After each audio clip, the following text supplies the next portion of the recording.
Welcome to the JoyLab Podcast, where we help you uncover and foster your most joyful self. Your hosts, Dr. Henry Emmons and Dr. Aimee Prasek, bring you the ideal mix of soulful and scientifically sound tools to spark your joy, even when it feels dark.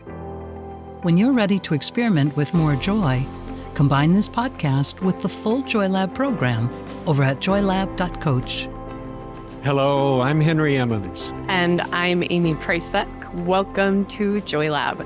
So, Henry, I'm guessing those listening are like, what is JoyLab? What podcast rabbit hole have I traveled into? So I want to give folks a little JoyLab in a nutshell explanation.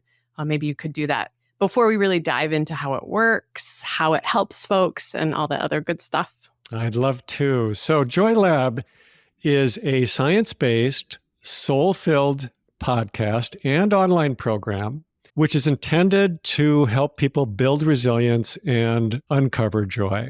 So the podcast is always available and it's free to anyone wherever you get your podcasts. We also have a robust online program that you can access over at joylab.coach. So I want to emphasize that we are creating something that we think of as science with soul, because we do want to make use of the best that science has to offer. Yet, if we don't include heart and soul, we think we would miss the mark for what is really helpful at finding joy. And really, that's what this program is about. It's about uncovering joy.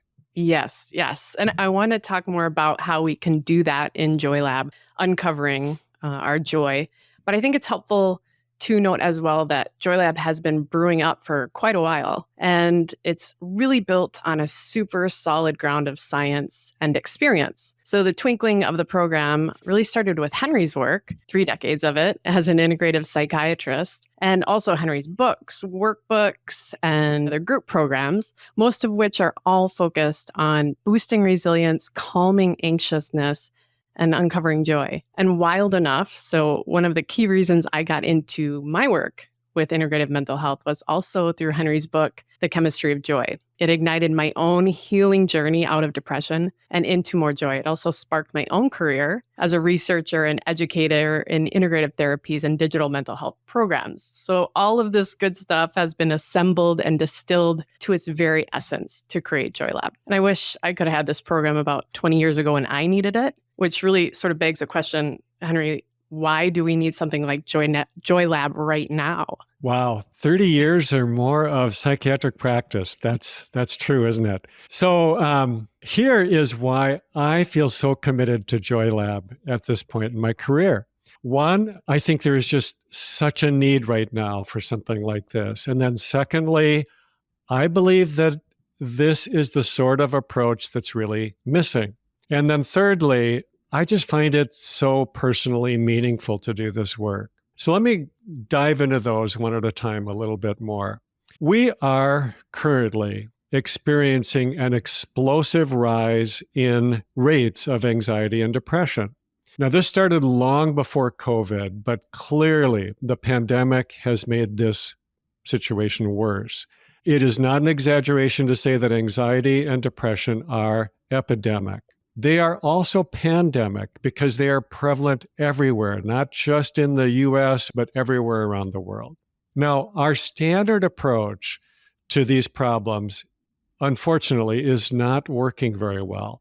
One thing that I'm very aware of as a psychiatrist is that we turn so quickly to medications, which of course can help, but they also have real limitations that are not always appreciated. One thing is that side effects are very common. And a lot of times people don't realize that what they are experiencing as side effects feel to them like depression, for example. Also, it's really common for medications to just poop out and not work very well over time. And then there are many people, an increasing number of people who stay on them for years and years and then find it very hard to get off of them. So whenever possible, I really like to use natural approaches first to try to restore brain chemical balance, let's say. And we do this a lot with our work at naturalmentalhealth.com. And then use medications. I do use them in my practice, but I try to use them temporarily just when they're really, really needed.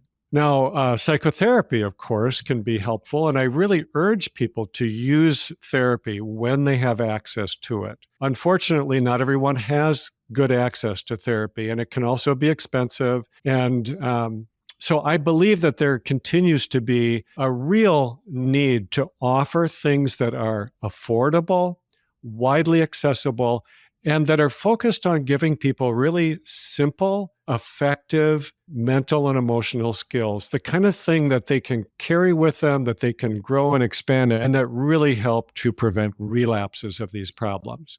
For many years, and still to this day, I have used a program I helped to create called Resilience Training. And it's a really, really good, cost-effective adjunct to therapy. It's not a replacement, but it's a great adjunct to psychotherapy or medications.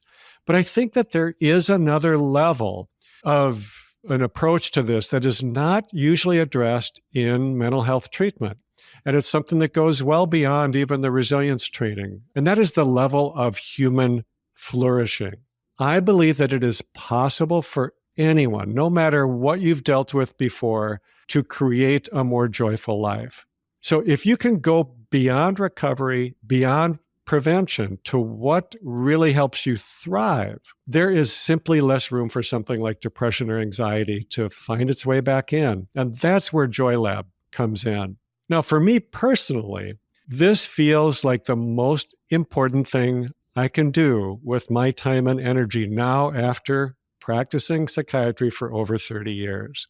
I know personally how unsatisfying it can be to fall into the role of just being a medication prescriber, or to get so focused on pathology, on seeing what's wrong and then trying to fix it, that all the joy gets sucked out of the encounter with another human being.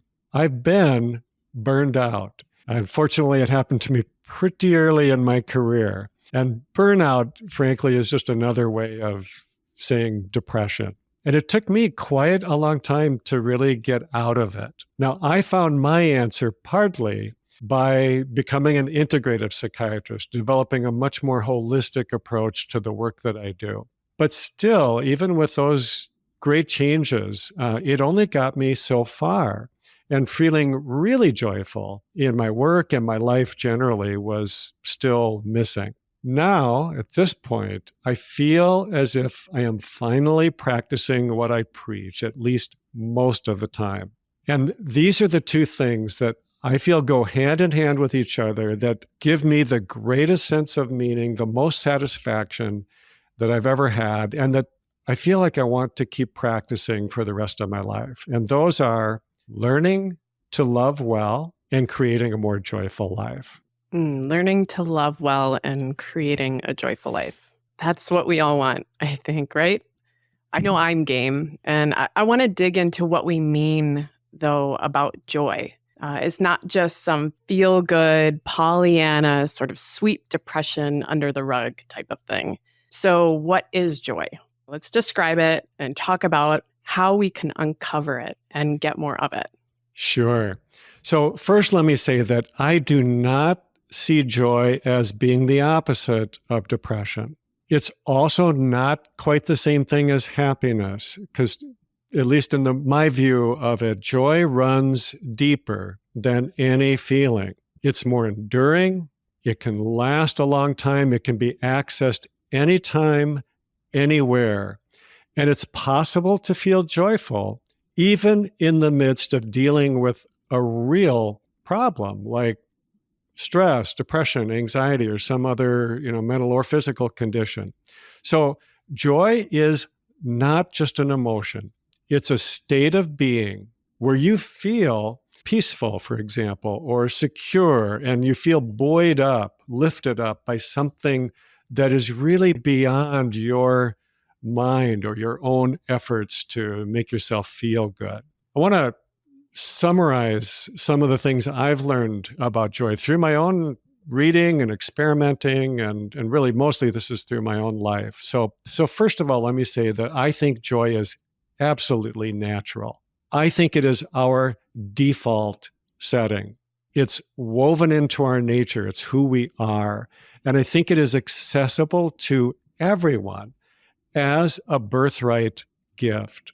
Really simply put, I think joy is what remains when we stop wanting things to be a certain way that they're not at this moment.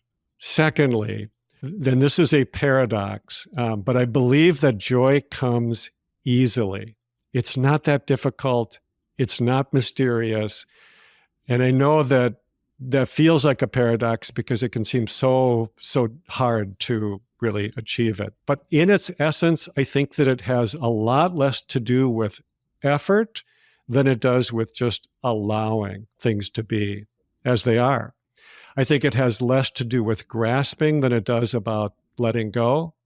And it's less about struggle than it is just about surrender. Thirdly, joy involves choice. And this is where things start to feel a little sticky or difficult about this.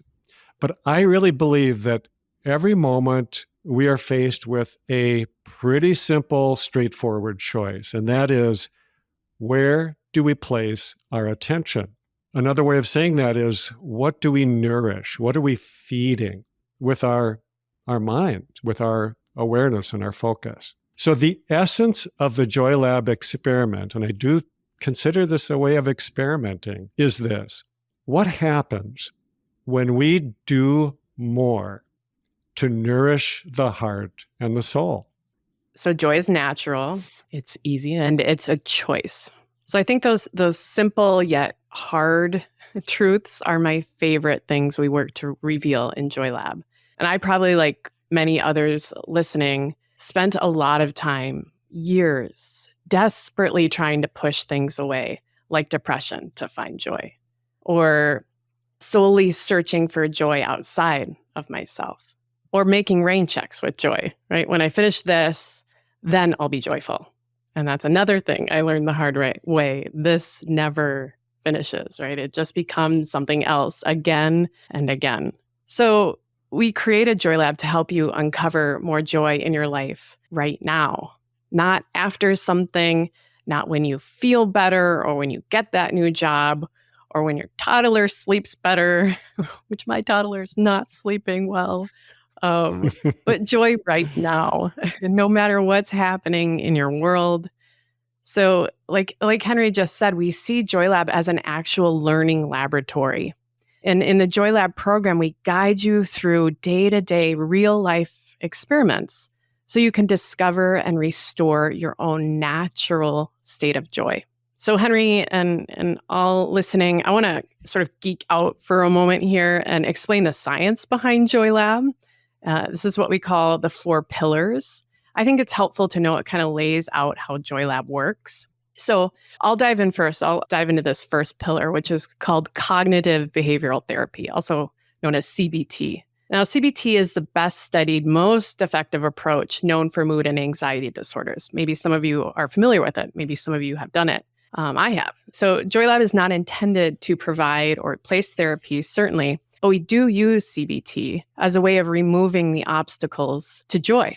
So now, myself, as a digital health researcher, this was the dominant strategy I was taught for mental health interventions. It can be super effective, but, and I know my colleagues are going to burn me for this, I think digital CBT can be kind of boring. I didn't really connect with it. I appreciated the learning points, and they made a difference in my life, but it was kind of slog to get through. And so I like a little more spice, right? A little more sizzle, dare I say a little bit more joy in my mental health. And so that's why I'm really glad that we have 3 more pillars. Henry, can you sort of dive into those for us? Sure, I'd love to. Let me say first that I had a very similar experience to yours, Aimee. When I was in my training, so really early in my career, I was very taken with the notion of cognitive behavioral therapy. It just seemed to make so much sense to me. But the further I got into it, the more I found it just felt kind of dry to me. It just wasn't enough meat there, or soul, or spice, as you said. And I think that these next 2 pillars are you could think of them as more recent developments that have brought some of that into the cognitive behavioral model. So I think that they really add some of that heart and soul that we're really looking for. So the next pillar is known as the broaden and build model. Now, this comes from the work of Barbara Fredrickson and others in the field of what's called positive psychology. And positive psychology in this broaden and build model suggests that in addition to weeding out your unhealthy thoughts through the CBT model, you can also infuse healthy, life-giving thoughts and feelings. You can create what you might think of as an upward spiral or a virtuous cycle that starts to build on itself much in the same way that a downward spiral does, but in this case, on a much more healthy and uplifting trajectory. Feeling hopeful, for example, creates a very different inner state than when you're feeling fearful or pessimistic. And so by opening yourself up in this way, you're really broadening or expanding your experience so that you have a wider range of possibilities you can draw from. You have more in your toolkit, so to speak. And coming from this place of greater inner strength, it is a lot easier to keep building more of the skills that really lead to flourishing. So that's the term broaden. You broaden your array of inner tools, and then you build from that. The third pillar we call the science of mindfulness. And really, this has become such a widely known part of healthcare these days. You might almost consider it mainstream, but when I first started learning about this almost 30 years ago, it most definitely was not. And the practice of mindfulness has just such a growing scientific foundation to it. It's been shown to have so many benefits, including to the health of your brain and your mood. It also provides a core skill that we are basing the JoyLab experience upon, and that is the ability to direct your attention to where you want it to be. Now, I want to add that you do not have to become an expert at meditation or even like it. That's not what we're about. It's just that you do need to grow in your ability to see what is true and to focus your attention more on what really gives you joy. So the first three pillars are all pretty strongly rooted in science. The fourth one is maybe not so much, but we think it's really important. We call this feeding the soul. So in our view, science and soul are not mutually exclusive. They are mutually enhancing. And we intend to bring the science to life through things like poetry, stories, practical ways to connect with the deeper part of yourself, the part of you that is fed by meaning, connection, and just being part of something larger than yourself.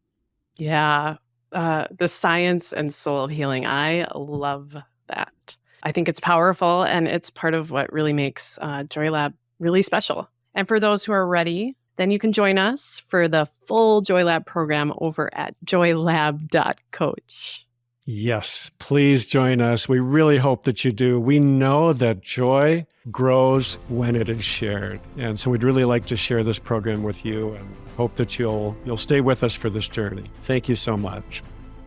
Thank you for listening to the JoyLab Podcast. If you enjoyed today's show, visit joylab.coach to subscribe and to learn more about the full JoyLab program. Be sure to rate and review us wherever you listen to your favorite podcasts.